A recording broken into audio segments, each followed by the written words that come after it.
Our Region's Business is sponsored by PNC Bank. Solutions that help you achieve your goals in life. PNC, leading the way. And by Heffron Tillotson, a history of meticulous wealth management since 1948. Our Region's Business. Innovation, transformation, momentum.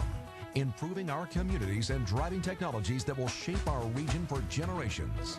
The collaboration that brings vitality, prosperity, and life to living. Stay with us for the coming half hour as we examine in depth our region's business. Now, here's your host, Bill Flanagan. Today on Our Region's Business, boomerangs who found their way home. One of the reasons our region's workforce is growing. Plus, Pittsburgh's Art Institute cooks up a special welcome for the G20. But first, what's the G20 really mean to our region? What lessons can they learn by coming to Pittsburgh here for an important global conversation when we're going to play host to 23 heads of state and even more leaders of global organizations at the end of September? The agenda is far from set, but President Obama has told us we're to be a role model for the world in some ways. And here to talk a little bit about the meaning of all of that is Lester Lave, professor of economics at Carnegie Mellon University. Welcome. Good to see you again. Thank you very much. Yeah, you know, a lot of us really struggling as information comes out to get ready for this about the whole burden the whole community is going to feel for 2 days of inconvenience in late September. I guess the big question then becomes, what's in it for Pittsburgh? Why is this worth rising to the occasion and making it happen?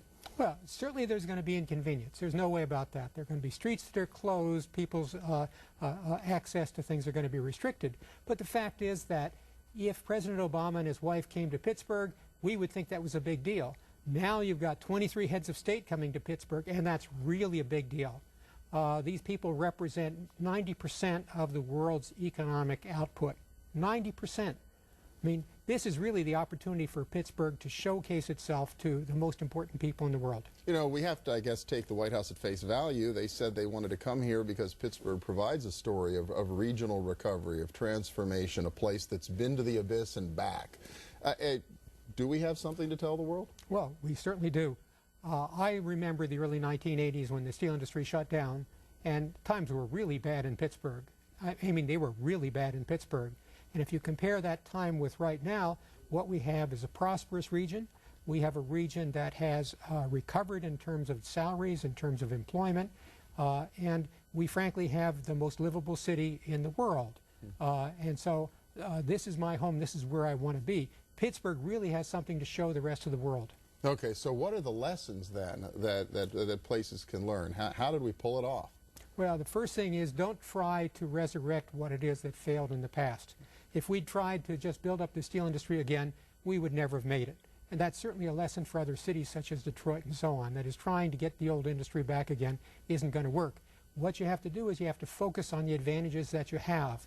In this case, the real strengths that we had were in some kinds of manufacturing. They were in the medical center, in the universities, in research and development around here.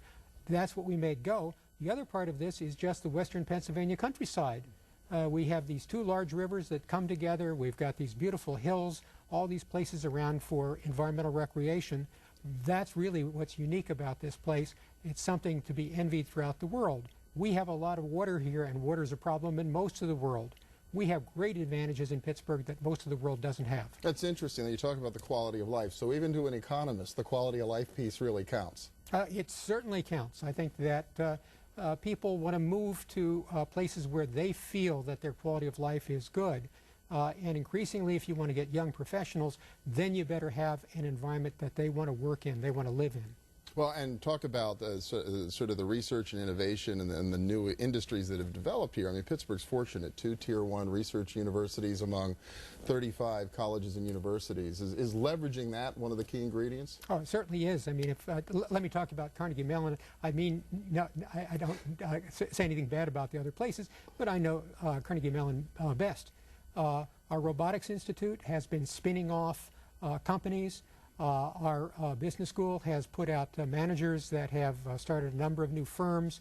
Our initiative with life sciences. I mean, there is a lot of new businesses that have been started out of here. There's a problem, though, and that is we start these businesses, they grow to a certain size, and then they tend to be bought by somebody else, and the headquarters moved elsewhere.